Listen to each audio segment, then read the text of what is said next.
Última parte de este programa dedicado a la adolescencia. Sigue en el estudio la psicóloga Rosa Pellegrino.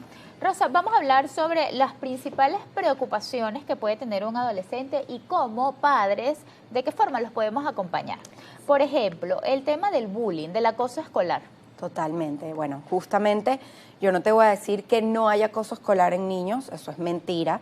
Claro que lo hay por muchos motivos y razones, pero en la adolescencia es una etapa, mira, el que te diga en un colegio que no hay acoso escolar en la adolescencia es porque no se ha dado cuenta de que sí está allí, porque es una etapa perfecta. ¿Y por qué perfecta? Entendiendo que el bullying y el acoso escolar no debería existir, ¿no? Pero digo perfecta, el escenario para que se dé, porque empieza a haber a nivel emocional fragilidad. Fragilidad, ¿por qué? Por todo lo que mencionábamos con el tema de la identidad. Yo quiero saber quién soy, yo quiero descubrirme, yo quiero ser importante para el otro, quiero formar parte de un grupo, pero además quiero ser diferente. O sea, hay como momentos de mucho choque, de mucha disonancia, ¿no? Y de alguna manera el adolescente empieza a sentirse vulnerable o frágil y quiere esa aceptación. Empieza una búsqueda de aceptación y justamente el hecho de que constantemente pues estén revisando como para pertenecer a estos grupos, o si me veo como mis compañeros, o como veo en internet que se debe ver la gente, que se deben ver los cuerpos, pues ese tema de la autoestima puede volverse un poco frágil y evidentemente hacerme un blanco, digamos, perfecto para estas agresiones y este tema del acoso escolar en la escuela, ¿no? Entonces, el que un adolescente sea víctima de una situación de acoso escolar, sin duda, pues es un motivo para activarnos y para saber que no es algo de niños, que el acoso escolar... Activarnos como grupo familiar. Por supuesto, y engranados con también el personal académico, claro, ¿no? El personal docente involucrado. No tenemos que verlo como, bueno, esos problemas de la escuela, o en la escuela ver esos problemas de la casa. O sea, tenemos que saber que si de verdad queremos ayudar a ese adolescente que está siendo víctima de acoso, que además son pocas las cosas que puede hacer como víctima para frenar esa situación de violencia, tenemos que activarnos como grupo y como adultos para hacer algo, ¿no? Para ese cese, porque puede tener consecuencias importantes, incluso arrastradas hasta la adultez. Otro problema, el aislamiento, el rechazo, no pertenecer a un grupo. Sí, mira, esto es importante y fíjate que a veces uno dice, bueno, él está con un grupo que no nos gusta, por ejemplo, porque tienen gustos que no compartimos, sí, o que sí, no entendemos, tendencias como siempre las ha habido, pero que uno siendo adulto ahora no las compartimos. Pero hay que entender, obviamente teniendo muy presente la importancia de estar involucrados y de saber que no están pues en peligro con ninguna de esas personas de ese grupo, con ninguna de las actividades que realizan, pero hay que entender lo importante que es para un adolescente pertenecer, sí, total, lo importante que es sentir que forma parte de algo. Y si nosotros vemos en las escuelas y en los colegios, a mí me da risa porque es algo que está excesivamente rígido y marcado. Si tú te vas a un patio de colegio, tú vas a ver grupitos, sí, y grupitos que difícilmente se van a mezclar, se van a difuminar. Eso es, el grupo grande es de tal, tal, tal y tal y tal, hay un grupo aquí que es de tal y tal, y así.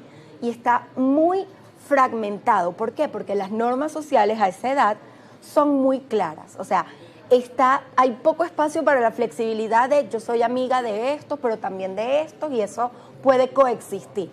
Al crecer eso va cambiando, pero en esta etapa es así. Entonces, el no pertenecer a ningún lado es un tema. El sentir que no me aceptan en ningún grupo puede generar un quiebre y además da mensajes hacia mí de lo que yo significo y de lo que yo represento y de mi valor. Me hace creer pues que yo no merezco tener amigos, que yo no soy lo suficientemente valioso o importante o interesante para formar parte de ningún grupo, y eso es devastador. Otro problema en la adolescencia, el bajo rendimiento escolar. Estos niños que a lo mejor son precisamente etiquetados por no tener un buen rendimiento escolar. Sí, fíjate, tú comentabas algo justo al principio, ¿no?, de este segmento, que es qué le interesa a un adolescente, o sea, qué es lo que lo mueve, qué lo motiva. Y hay que entender que definitivamente la academia no es una de las cosas que los motiva, y yo creo que si yo miro hacia atrás, a mí tampoco. O sea, es entendible o esperable que a un adolescente su principal motivación y lo que más lo entusiasme no sea la clase de matemáticas o de biología. Ahora, ¿eso implica que vamos a dejar que no apruebe nada? No, por supuesto que no.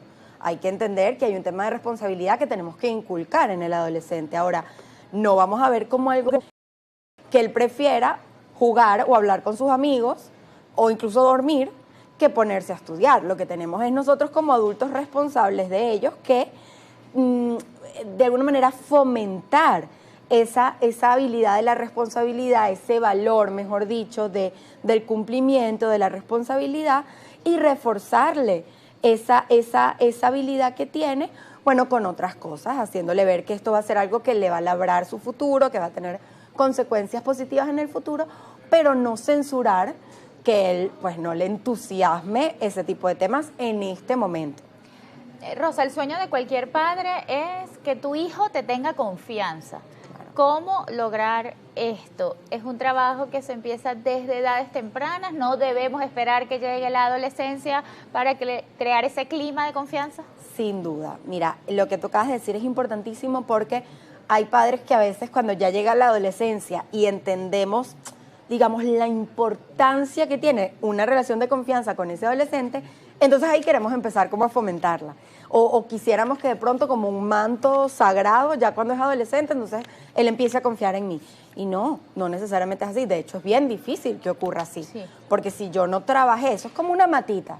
Si yo no le pongo agua a la matita, si yo no la riego, si yo no la pongo al sol, pues esa matita difícilmente va a crecer o va a crecer saludable.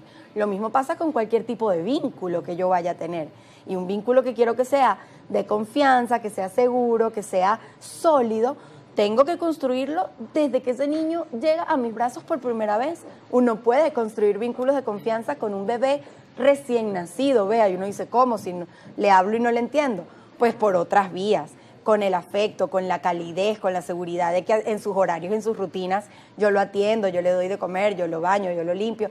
Todas esas cositas que hablan de atención y de seguridad a un bebé, yo las tengo que prolongar a lo largo de la infancia, del crecimiento, del desarrollo de ese niño, para que en la adolescencia, cuando la cosa se pone riesgosa o puede ponerse complicada, yo tenga esas puertas abiertas y él sepa que justamente a la hora de necesitar ese apoyo yo soy la mejor opción. Gracias, Rosa, por acompañarnos hoy. Por favor, dinos dónde podemos encontrarte. Claro que sí, en Instagram pueden encontrarnos como organización en @secodap y mi Instagram privado de psicología @psico.ro. Conversamos sobre los cambios en la adolescencia y me acompañó la psicóloga Rosa Pellegrino. A usted, gracias por su sintonía. Recuerde que tenemos una cita este miércoles a las 9:30 de la mañana.